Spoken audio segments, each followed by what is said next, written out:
بسم الله الرحمن الرحيم الحمد لله والصلاة والسلام على رسول الله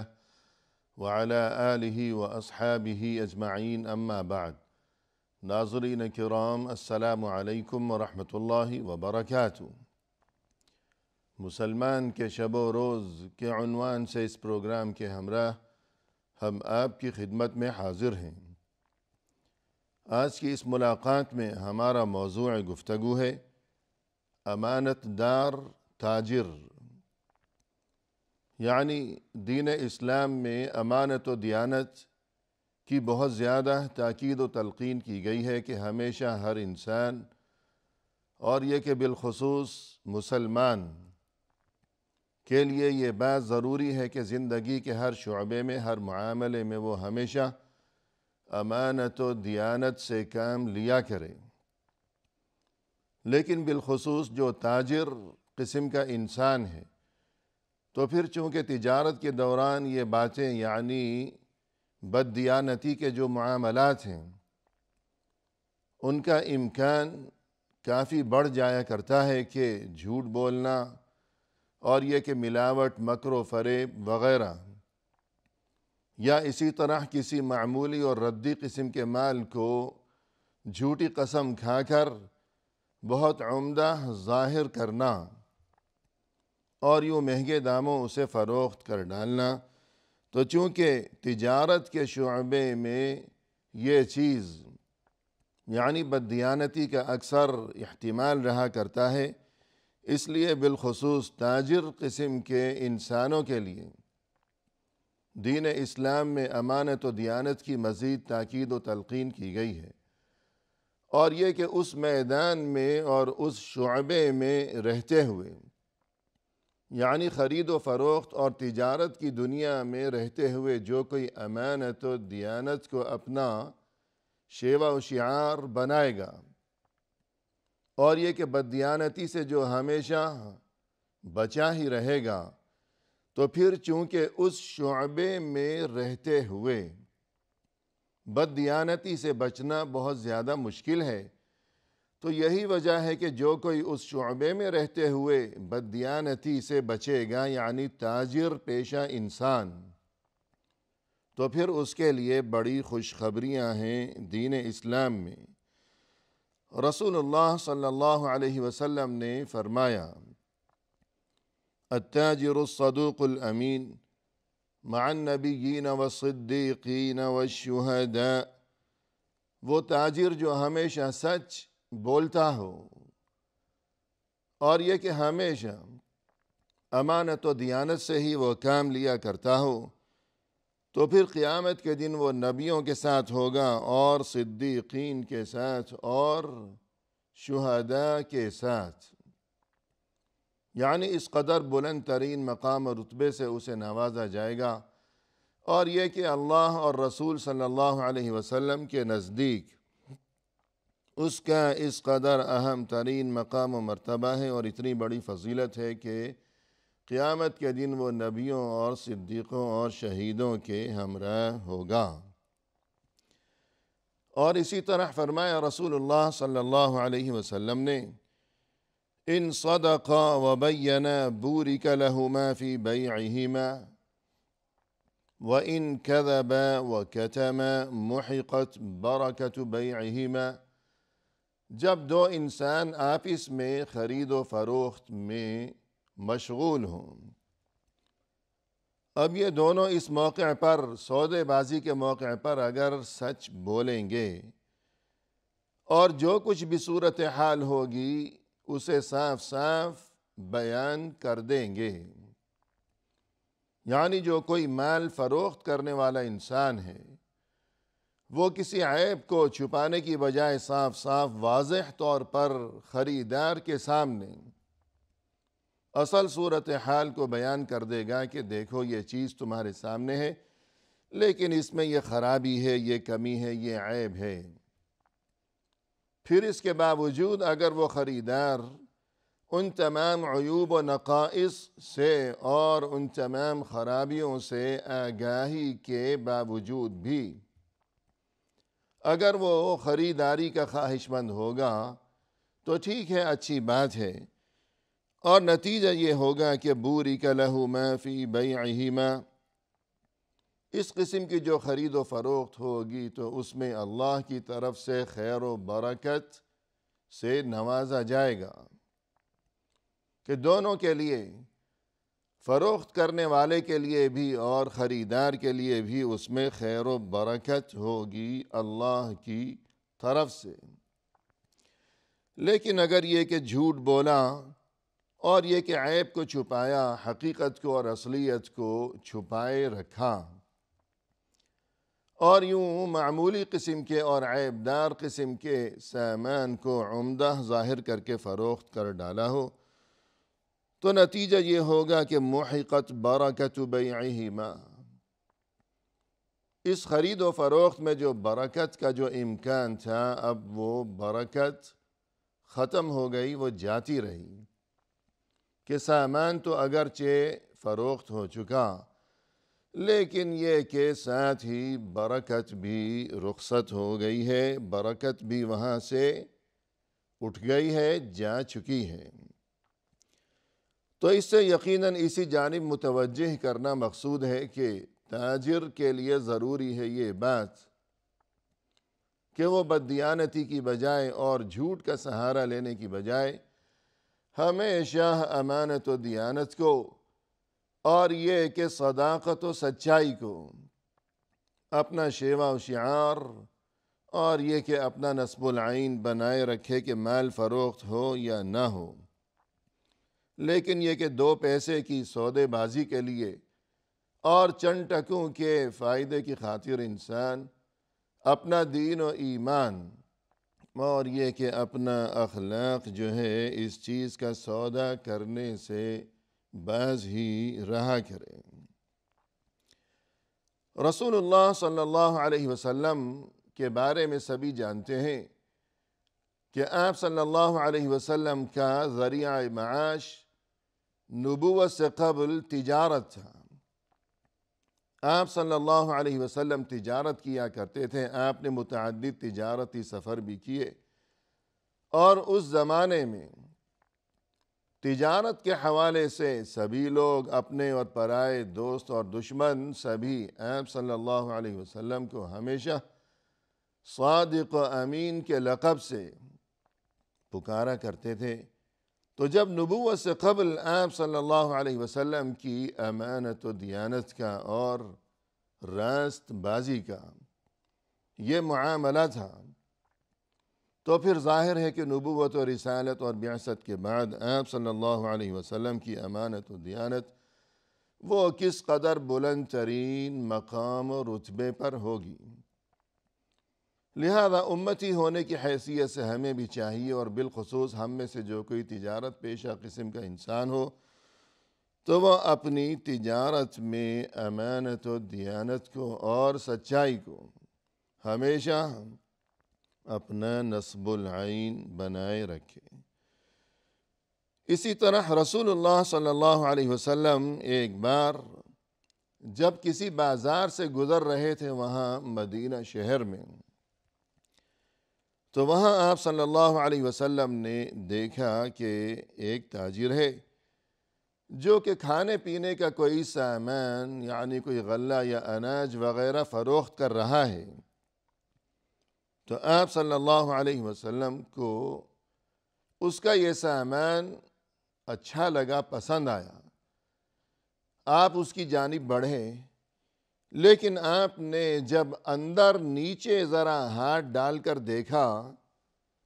تو کچھ گیلا پن محسوس کیا، کہ گویا یہ دانے یا اناج یا جو کچھ بھی ہے اس میں کچھ تری محسوس ہو رہی ہے۔ تو آپ صلی اللہ علیہ وسلم نے فرمایا کہ ما ھذا یا صاحب الطعام، اے کھانا فروخت کرنے والے، غلہ فروخت کرنے والے، یہ کیا معاملہ ہے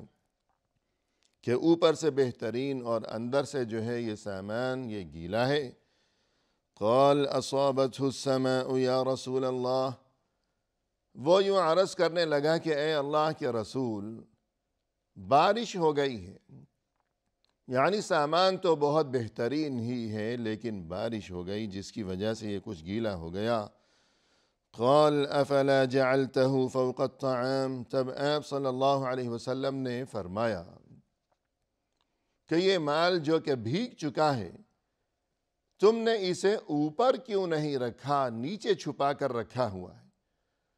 اور یہ کہ عمدہ مال کو تم نے اوپر رکھا ہوا ہے دکھانے کے لیے۔ اور اس کے بعد آپ صلی اللہ علیہ وسلم نے اسے مخاطب کرتے ہوئے مزید یوں بھی ارشاد فرمایا کہ من غش فلیس منا، جس نے دھوکہ دیا وہ ہم میں سے نہیں ہے، وہ ہماری امت میں سے نہیں ہے، اس کا ہم سے کوئی تعلق نہیں ہے۔ الغرض یہ دھوکے بازی، یہ ملاوٹ، یہ کسی بھی شکل میں ہو، یا جھوٹ یا بددیانتی، اس سے پرہیز بہت ہی ضروری ہے مسلمان کے لیے، اور بالخصوص مسلمان تاجر کے لیے۔ اسی طرح بہت سے تاجر حضرات، ان کا یہ معمول ہوا کرتا ہے کہ احتکار یعنی ذخیرہ اندوزی کیا کرتے ہیں، کہ سامان کو چھپا کر کہیں ذخیرہ کر کے رکھ لیا کرتے ہیں، اور مقصد یہ ہوتا ہے کہ یوں بازار میں، منڈی میں اس سامان کی مصنوع قلت پیدا کی جائے، اور جب لوگ پریشان ہو جائیں گے اس سامان کی تلاش میں مارے مارے پھریں گے، تب انہیں مہنگے داموں یہ سامان میں فروخت کروں گا۔ تو یوں ذخیرہ اندوزی کرنے والا تاجر، اسے یہ بات معلوم ہونی چاہیے کہ رسول اللہ صلی اللہ علیہ وسلم نے ارشاد فرمایا لا يحتکر الا خاطئ، ذخیرہ اندوزی تو صرف وہی شخص کرے گا جو کہ خاطئ یعنی بڑا ہی خطا کار ہوگا۔ تو یہ خطا کار، غلط کام کرنے والا، تو یہ جو لفظ ہے خاطئ یعنی خطا کار، قرآن و حدیث میں یہ جہاں بھی وارد ہوا ہے تو اس کے معنی وہ کوئی معمولی نہیں بلکہ بہت بڑے اور خطرناک معنی ہیں، جیسا کہ قرآن کریم میں اللہ سبحانہ وتعالی نے ارشاد فرمایا کہ ان فرعون وہامان وجنودہ ما كانوا خاطئین، یقیناً فرعون اور حامان اور ان دونوں کا جو لشکر تھا یہ سبھی بڑے خطا کار تھے۔ تو فرعون جیسے بدترین انسان کے لیے اور حامان جیسے بدترین انسان کے لیے قرآن کریم میں اللہ کی طرف سے یہی لفظ استعمال ہوا، یعنی خاطئین، خطا کار۔ تو فرعون جیسے انسان کو جب خطا کار کہا گیا ہو تو پھر ہمیں اس بات کو سمجھ لینا چاہیے کہ معاملہ کس قدر نازک ہے۔ تو ذخیرہ اندوزی کرنے والے کے لیے بھی رسول اللہ صلی اللہ علیہ وسلم نے یہی لفظ استعمال فرمایا کہ وہ بڑا ہی خطا کار ہے۔ اسی طرح فرمایا کہ المحتکر ملعون والجالب مرزوق، ذخیرہ اندوزی کرنے والا انسان وہ ملعون ہے، اس پر لعنت ہے، جبکہ وہ انسان جو کہ ذخیرہ اندوزی کی بجائے اپنا مال لاتا ہے بازار میں، اور یہ کہ خریداروں سے، عوام الناس سے وہ اپنے مال کو چھپا چھپا کر نہیں رکھتا، مصنوع قلت پیدا کرنے کی خاطر وہ مال کو چھپاتا نہیں ہے، بلکہ جیسی بھی صورتحال ہو اور جس قسم کے بھی دام بازار میں چل رہے ہوں، اسے فائدہ ہو یا فائدہ نہ ہو، وہ اپنا مال چھپاتا نہیں ہے بلکہ لاتا ہے، پیش کرتا ہے لوگوں کے سامنے۔ تو فرمایا کہ یہ مرزوق ہے کہ اللہ کی طرف سے اسے رزق عطا کیا جائے گا، اگرچہ بظاہر وہ رزق کم ہی کیوں نظر آ رہا ہو، لیکن اس میں خیر و برکت عطا کی جائے گی۔ تو وہ ذخیرہ اندوز جس نے اپنا مال چھپا کر رکھا، خلق خدا کو اور لوگوں کو اس نے پریشانی میں مبتلا کیا،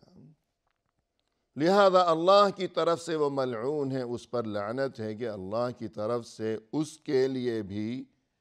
پریشانی ہے، تباہی ہے، لعنت ہے، بربادی ہے،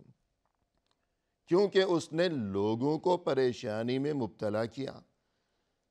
جبکہ وہ شخص جو کہ اپنا مال بازار میں لایا فروخت کے لیے، اگرچہ اسے یہ اندازہ ہو کہ آج کوئی فائدہ ہونے والا نہیں ہے، لیکن لوگوں کو پریشانی سے بچانے کے لیے، لوگوں کے لیے رزق کا انتظام کرنے کے لیے کہ اشیاء خورد و نوش اور یہ کھانے پینے کے معاملات، یہ رزق، اس میں کمی کا سامنا کسی کو نہ کرنا پڑ جائے، یوں اس نیت سے وہ اپنا سامان لایا ہے لوگوں کی بہتری کے لیے، تو نتیجہ یہ ہوگا کہ چونکہ اس نے اللہ کے خوف کی بنا پر لوگوں کو پریشانی سے بچانا چاہا اور لوگوں کی بہتری چاہی ہے اس نے، تو اب اللہ کی طرف سے اس کے لیے بھی بہتری ہوگی، رزق سے نوازا جائے گا، خیر و برکت سے نوازا جائے گا۔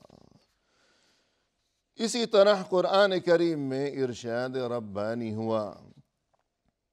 فرمائے کہ وَيْلٌ لِّلْمُطَفِّفِينَ الَّذِينَ إِذَا اكْتَالُوا عَلَى النَّاسِ يَسْتَوْفُونَ وَإِذَا كَالُوهُمْ أَوْ وَزَنُوهُمْ يُخْسِرُونَ۔ بڑی بربادی ہے ان لوگوں کے لیے جو کہ ناپ تول میں کمی کیا کرتے ہیں، کہ جب لوگوں سے کچھ تول کر لیتے ہیں تو پورا برابر تولتے ہیں، لیکن جب تول کر وہ دوسروں کو دیتے ہیں تو اس میں کمی کر دیا کرتے ہیں۔ أَلَا يَظُنُّ أُولَئِكَ أَنَّهُمْ مَبْعُوثُونَ لِيَوْمٍ عَظِيمٍ يَوْمَ يَقُومُ النَّاسُ لِرَبِّ الْعَالَمِينَ۔ کیا یہ اس بات کو نہیں جانتے کہ ایک روز انہیں اللہ کے سامنے پیش ہونا ہے، اللہ کے سامنے حساب و کتاب دینا ہے؟ تو یہاں دنیا میں یہ تاجر جب یہ ناپ تول کر رہا ہے، سامان کو تول رہا ہے، وزن کر رہا ہے، تو اسے اس سامان کو وزن کرتے وقت اس منظر کو دیکھنا چاہیے چشم تصور سے کہ ایک وقت وہ بھی آنے والا ہے ضرور، جب اللہ کی عدالت میں میرے اعمال کو اسی طرح اس میزان میں، اس ترازو میں تولا جائے گا، وزن کیا جائے گا میرے ہر عمل کو۔ اس بات کو سوچ کر آج وہ اس دنیا کی زندگی میں جب وہ تول کر کسی کو کوئی سامان دے رہا ہے تو اس ناپ تول میں کمی بیشی سے، ڈنڈی مارنے سے،